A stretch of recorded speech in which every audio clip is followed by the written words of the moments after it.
ਨਮਸਕਾਰ ਖਬਰਾਂ ਦੇ ਇਸ ਬੁਲੇਟਿਨ ਦੇ ਵਿੱਚ ਤੁਹਾਡਾ ਸਵਾਗਤ ਹੈ। ਮੈਂ ਹਾਂ ਤਰਨਜੀਤ ਕੌਰ। ਪਹਿਲਾਂ ਪੇਸ਼ ਨੇ ਚੋਣਵੀਆਂ ਖਬਰਾਂ।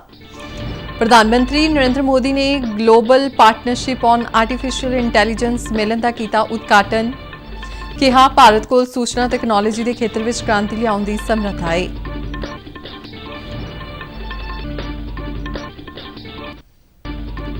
ਭਜਨ ਲਾਲ ਸ਼ਰਮਾ ਰਾਜਸਥਾਨ ਦੇ ਮੁੱਖ ਮੰਤਰੀ ਹੋਣਗੇ। दिया कुमारी और प्रेमचंद बैरवा उप मुख्यमंत्री की जिम्मेवारी संभालणगे।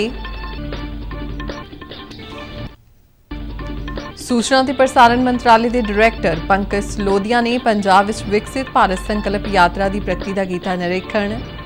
जलंधर के कंग साहब राय और मुलीना पिंड विच लाभार्थियों की सुनी मन की गल। पंजाब पुलिस ने अमृतसर विच 4 नशा समगलरां ते 1 हथियारां दे समगलर नूं कीता गिरफ्तार। 3 किलो हैरोइन और 9 लाख रुपए की ड्रग मनी और 13 पिस्तौल कीते बरामद। सरकार ने कहा कि इस साल जून तक तकरीबन 54 करोड़ 68 लाख पैन आधार कार्ड नाल कीते गए ने लिंक। ते हुण खबरां विस्तार नाल।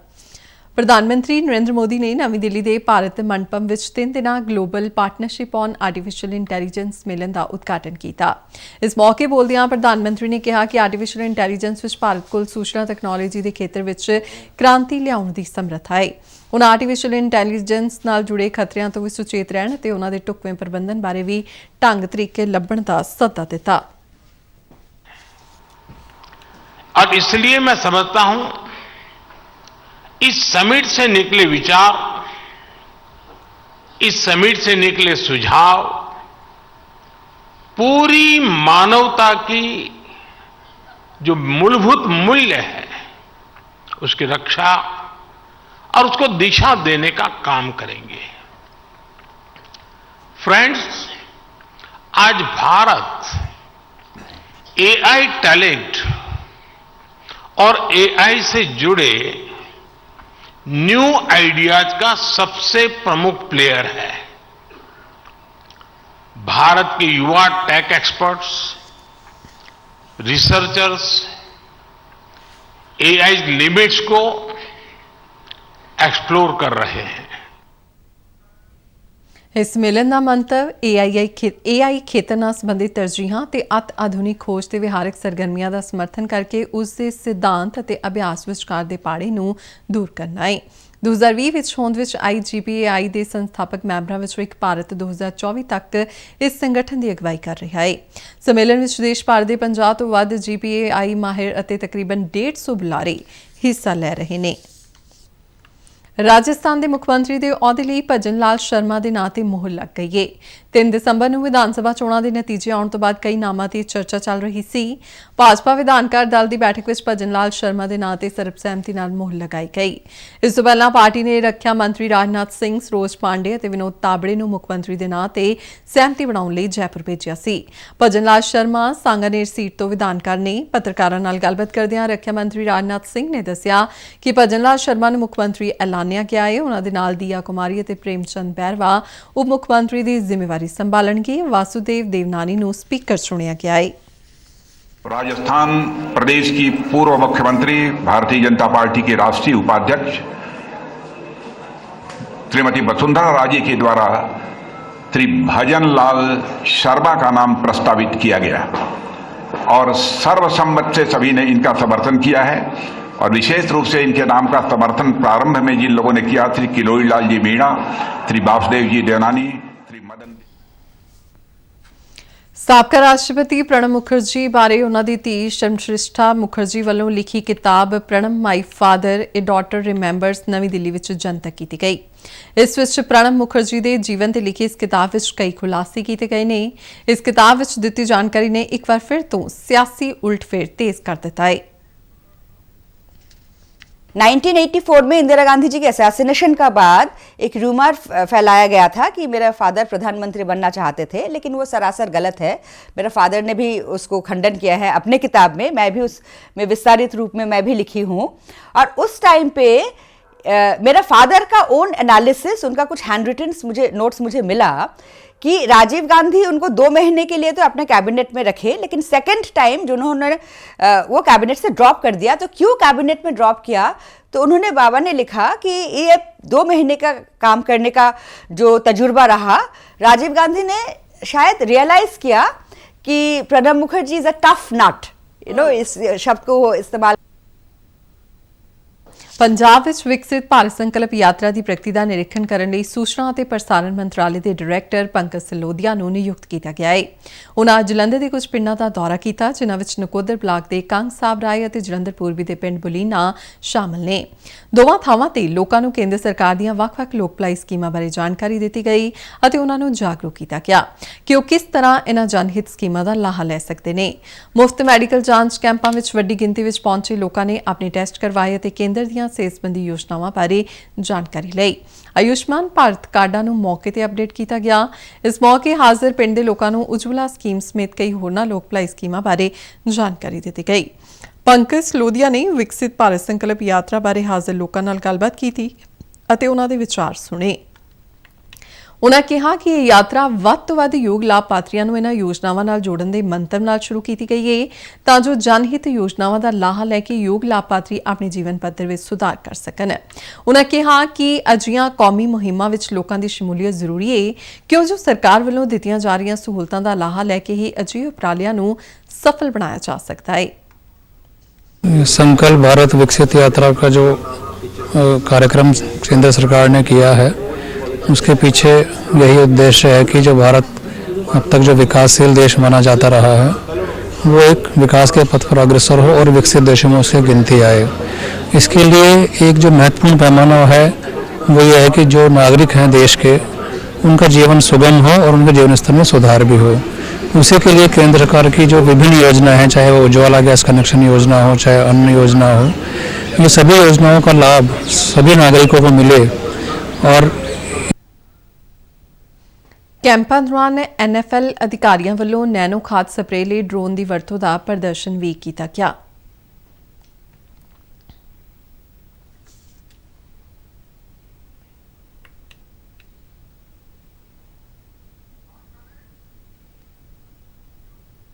ਦੋਵਾਂ ਥਾਵਾਂ ਤੇ ਵਿਕਸਿਤ ਭਾਰਤ ਦੀ ਸਹੁੰ ਚੁਕਾਈ ਗਈ।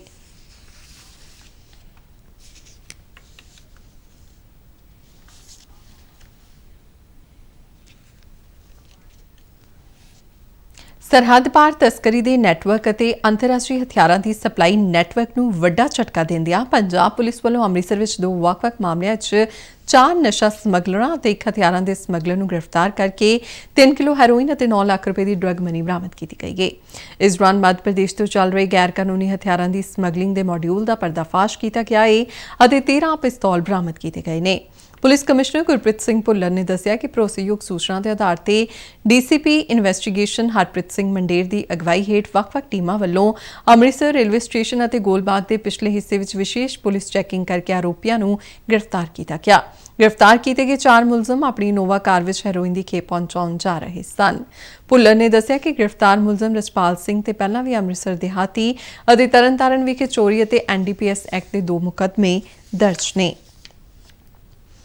ਭਾਰਤ ਸਰਕਾਰ ਦੀ ਕੌਮੀ ਕੁਦਰਤੀ ਕਰੋਪੀ ਪ੍ਰਬੰਧਨ ਅਥਾਰਟੀ ਅਤੇ Mahatma Gandhi state institute of public administration Chandigarh ਵੱਲੋਂ ਦੇਸ਼ ਵਿੱਚ ਕਿਸੇ ਵੀ ਕਿਸਮ ਦੀ ਕਰੋਪੀ ਦੌਰਾਨ ਆਫਤ ਤੋਂ ਰਾਹਤ ਪ੍ਰਦਾਨ ਕਰਨ ਲਈ SG ਕਾਲਜ ਤਰਨਤਾਰਨ ਅਤੇ ਸ਼ਹੀਦ ਭਗਤ ਸਿੰਘ ਪਬਲਿਕ ਸਕੂਲ ਤਹਿਸੀਲ ਪੱਟੀ ਵਿਖੇ 12 ਰੋਜ਼ਾ ਆਪਦਾ ਮਿੱਤਰ ਸਿਖਲਾਈ ਕੈਂਪ ਲਗਾਇਆ ਗਿਆ।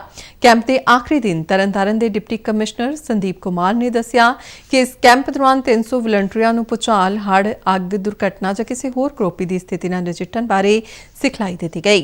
ਕੈਂਪ ਦੌਰਾਨ ਪ੍ਰੋਫੈਸਰ ਜੋਗ ਸਿੰਘ ਭਾਟੀਆ ਦੀ ਅਗਵਾਈ ਹੇਠ ਉਨ੍ਹਾਂ ਦੀ ਟੀਮ ਵੱਲੋਂ ਵਲੰਟੀਅਰਾਂ ਨੂੰ ਸਿਖਲਾਈ ਦਿੱਤੀ ਗਈ। ਇਸ ਮੌਕੇ ਆਪਦਾ ਪ੍ਰਬੰਧਨ ਸੰਬੰਧੀ ਡੈਮੋ ਵੀ ਪ੍ਰਦਰਸ਼ਿਤ ਕੀਤੀ ਗਈ। ਇਸ ਮੌਕੇ ਪ੍ਰੋਫੈਸਰ ਭਾਟੀਆ ਨੇ ਦੱਸਿਆ ਕਿ ਉਨ੍ਹਾਂ ਦੀ ਟੀਮ ਪੰਜਾਬ ਵਿੱਚ ਹੁਣ ਤੱਕ ਤਕਰੀਬਨ 3200 ਪੂਰੀ ਤਰ੍ਹਾਂ ਸਿੱਖਿਅਤ ਆਪਦਾ ਮਿੱਤਰ ਵਲੰਟੀਅਰ ਤਿਆਰ ਕਰ ਚੁੱਕੀ ਹੈ, ਜਿਨ੍ਹਾਂ ਵਿੱਚੋਂ ਤਰਨਤਾਰਨ ਜ਼ਿਲ੍ਹੇ ਵਿੱਚ 300 ਵਲੰਟੀਅਰ ਤਿਆਰ ਕੀਤੇ ਗਏ ਨੇ। 10-12 दिन की ट्रेनिंग तुसी दी है और जो भी ड्रिल तुसी दिखाई है, जिन्ने भी तैयार कराई है, बहुत बढ़िया सी, वो भी बताई है बात करनी तुसी डायरेक्टर साहब या इन्हां दा होर जिन्ना भी स्टाफ है, जिवें मैं पहले दिन इन्हां नूं पुछिया सी कि क्योंकि इन चीज़ां दा रुझान जो है अपनी सोसाइटी दे विच ਕਿਉਂ ਕਮ ਹੈ ਮੈਨੂੰ ਪਤਾ ਨਹੀਂ, ਬਟ ਮੈਂ ਇਹਨਾਂ ਨੂੰ ਪੁੱਛਿਆ ਸੀ ਕਿ ਜੀ ਤੁਹਾਡੇ ਬੰਦੇ ਆ ਵੀ ਜਾਣਗੇ, ਕਿਉਂਕਿ ਲੋਕਾਂ ਨੂੰ ਇਹਦਾ ਵੈਲਿਊ ਨਹੀਂ ਪਤਾ ਸੀ ਜਾਂ ਕਿ ਇੰਨੀ ਅੱਛੀ ਟ੍ਰੇਨਿੰਗ ਹੋਏਗੀ ਇਹ ਨਹੀਂ ਪਤਾ ਸੀ। ਤੇ ਡਾਕਟਰ ਸਾਹਿਬ ਨੂੰ ਪਹਿਲੇ ਦਿਨ ਅਸੀਂ ਸਾਡੀ ਆਪਣੀ BC ਹੋਈ ਸੀ, ਉਹਦੇ ਵਿੱਚ ਤੁਸੀਂ ਇਹ ਕਿਹਾ ਸੀ ਸਰ 1-2 ਦਿਨ ਤੋਂ ਆਣਗੇ ਨਹੀਂ ਲੋਕ, ਉਸਕੇ ਬਾਅਦ ਫਿਰ ਸਾਡੇ ਕੋਲ ਨਾ ਲਾਈਨ ਲੱਗ ਜੂਗੀ ਤੇ ਸਾਨੂੰ ਰੋਕਣਾ ਪੈਣਾ। 150 ਤੋਂ ਸੀਟਾਂ ਇੱਥੇ ਹੈਗੀਆਂ ਤੇ ਇਹ ਮੈਨੂੰ ਕੱਲ ਫੀਡਬੈਕ ਮਿਲੀ ਹੈ ਕਿ ਲੋਕ ਜੋ ਹੈ ਜ਼ਿਆਦਾ ਲੋਕ ਆ ਗਏ ਤੇ ਇਹਨਾਂ ਨੂੰ ਜੋ ਹੈ ਉਹਨਾਂ ਨੂੰ ਰੋਕਣਾ ਪੈ ਗਿਆ।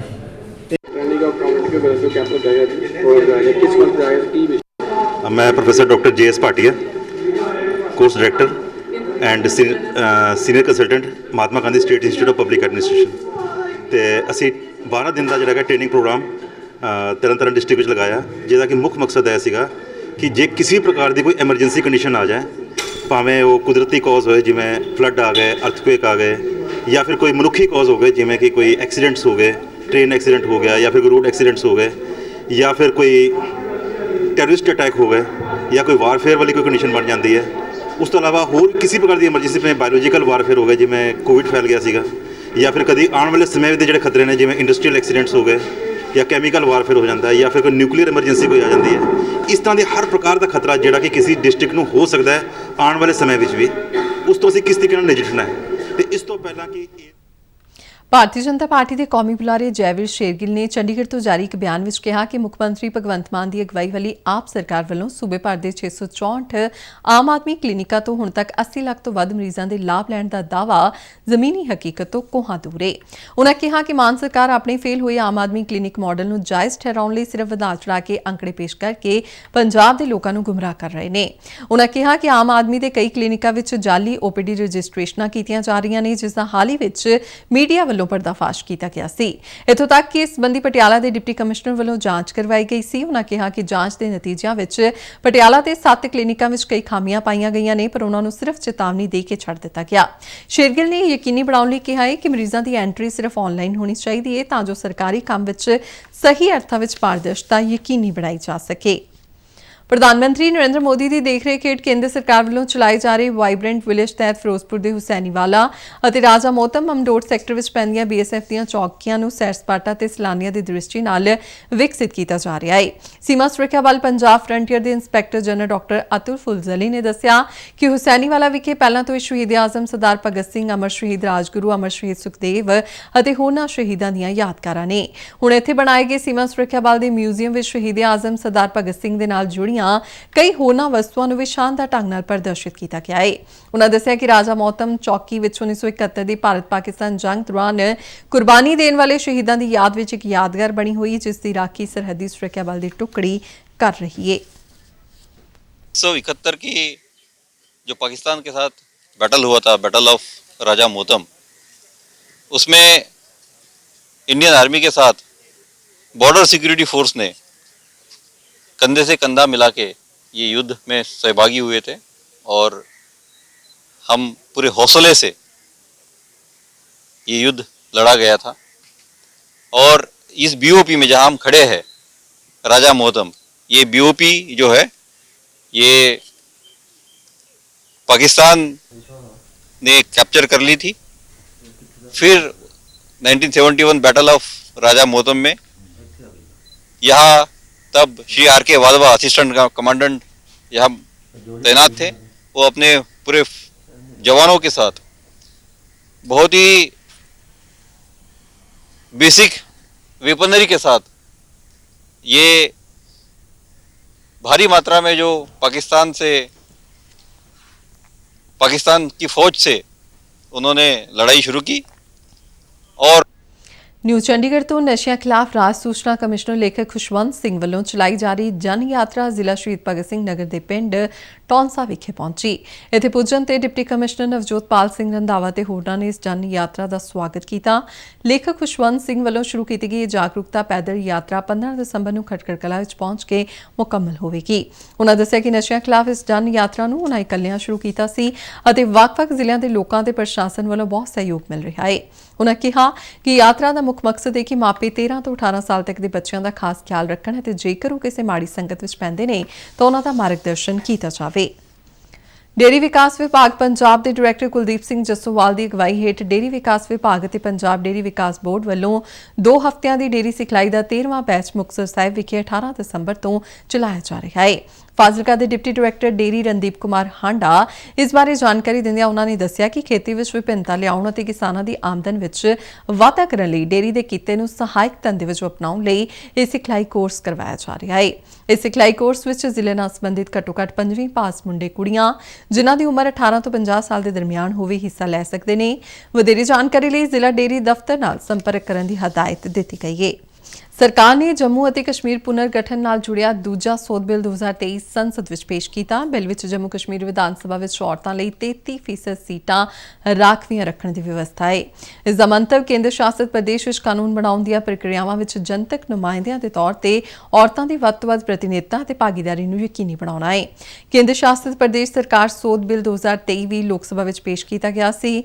ਬਿੱਲ ਵਿੱਚ ਪੁਡੂਚੇਰੀ ਵਿਧਾਨ ਸਭਾ ਵਿੱਚ ਔਰਤਾਂ ਲਈ 33% ਸੀਟਾਂ ਰਾਖਵੀਆਂ ਕਰਨ ਦਾ ਵੀ ਵਿਕਲਪ ਹੈ। ਗ੍ਰਹਿ ਰਾਜ ਮੰਤਰੀ ਨਿਤਿਆਨੰਦ ਰਾਏ ਨੇ ਇਹ ਦੋਵੇਂ ਬਿੱਲ ਪੇਸ਼ ਕੀਤੇ। ਤੇ ਇਸ ਨਾਲ ਹੀ ਖਬਰਾਂ ਦਾ ਇਹ ਬੁਲੇਟਿਨ ਖਤਮ ਹੁੰਦਾ ਹੈ। ਇਜਾਜ਼ਤ ਦਿਓ, ਨਮਸਕਾਰ।